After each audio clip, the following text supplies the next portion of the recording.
ជំរាបសួរបងប្អូនទាំងអស់គ្នាចាថ្ងៃនេះ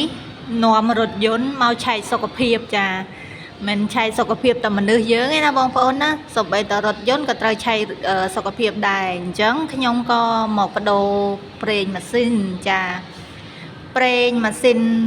រថយន្តរបស់ខ្ញុំចាតាំងព្រឹកតែម្ដងចាបដូរប្រេងម៉ាស៊ីនផងឲ្យគេលាងកញ្ច្រែងម៉ាស៊ីនត្រជាក់ឡានផងព្រោះអីយើងត្រូវថែទាំបន្តិចហើយនេះក្មេងតូចដើរមកហើយនេះគេរាប់លុយមានលុយគ្រប់អត់បើអត់គ្រប់ទេ ABA អញ្ចឹងណាអញ្ចឹងនេះរួចរាល់ហើយជាងបានលាងឲ្យហើយនៅតែបដូរប្រេងម៉ាស៊ីនទេចាឡាននេះគឺអត់មានខូចទេចាតែទី1គឺបដូរប្រេងម៉ាស៊ីនទី2គឺលាងកញ្ច្រែងម៉ាស៊ីនត្រជាក់នឹងចាសម្អាតវាហើយបងប្អូនមើលណែ Cambodia ចាមួកនេះស្អាតណាបងប្អូនអើយស័ក្តិសមណាស់ពាក់ទៅអើយខ្ញុំស្រឡាញ់មែនតើចាហើយមួកផងអាវផងស៊ីគ្នាដល់ហើយថ្ងៃហ្នឹងចាកូនពៅម៉ែខ្ញុំនេះដល់កថ្ងៃនេះឆើតឆាយហ្មងពណ៌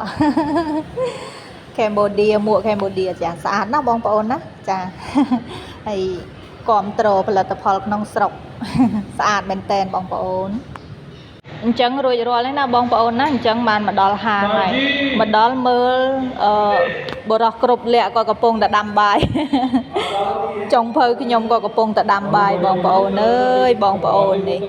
គ្រប់លក្ខណាមួយថ្ងៃចក្រានជើងឆ្នាំងវិលមិនជុំទេវិលអត់ជុំទេណាបងប្អូនណាចាហើយនេះគេដាំបាយ ហើយបើតាខ្ញុំវិញនេះ តាគាត់ឆែកសុខភាពទាំងព្រឹកនេះឆែកមើលចាមើលសម្ពាធឈាមមើលជាតិស្ករអីគាត់ហ្នឹងឆែកមើល